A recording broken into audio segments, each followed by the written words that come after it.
有時我哋會以為焦慮嘅對立面就係冷靜，所以當小朋友緊張、擔心，我哋第一時間就會同佢講，叫佢冷靜啲，深呼吸，諗啲開心嘅嘢。但係其實焦慮真正嘅對立面係信任。點解我會咁講呢？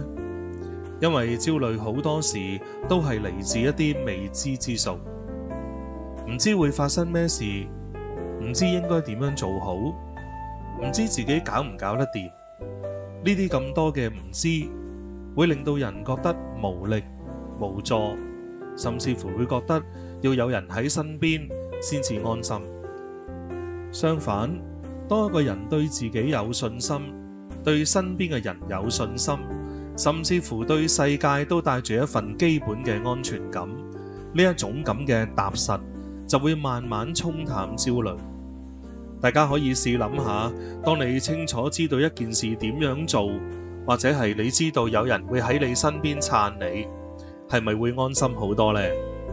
嗰份安穩就係信任帶嚟嘅力量。咁我哋做家長嘅可以點樣幫小朋友建立信任呢？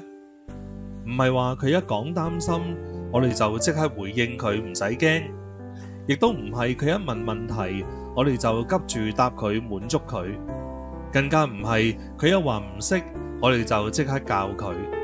反而我哋做家長嘅應該要學識停一停。如果覺得呢篇文章對大家有幫助，記得按讚支持一下，分享俾你身邊需要嘅朋友，同埋訂閱我嘅頻道，咁樣就唔會錯過其他實用同埋教養嘅資訊。透過分享知識，希望可以幫助到更加多嘅家庭，讓孩子能夠平安快樂咁成長。多謝晒。例如小朋友會問你，媽咪，我好驚啊！我哋可以唔好急住去安慰佢，先望住佢，語氣溫柔咁同佢講，我聽到你有啲擔心喎，同我分享多啲啊！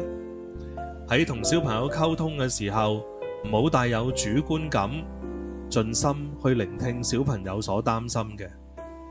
又例如佢問你，如果考試考得唔好會點啊？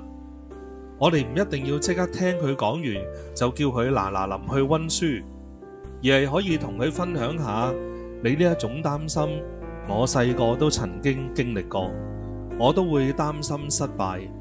我哋可以一齊去諗下點樣可以做得更好。又或者係當佢同你講，我唔知點樣做啊，我哋可以反問翻小朋友，我哋可以點樣去開始呢？有啲乜嘢你已經識咗㗎？你同我分享下。最後你可以同佢一齊諗，不如我哋一齊諗下，我信你，我相信我哋會揾到方法嘅。其實就係喺嗰一刻一秒半秒嘅停頓位，唔好催佢，唔好否定佢，留俾佢一個空間去感受、去思考、去嘗試。包容小朋友嘅錯誤，會成為小朋友自信嘅泉源。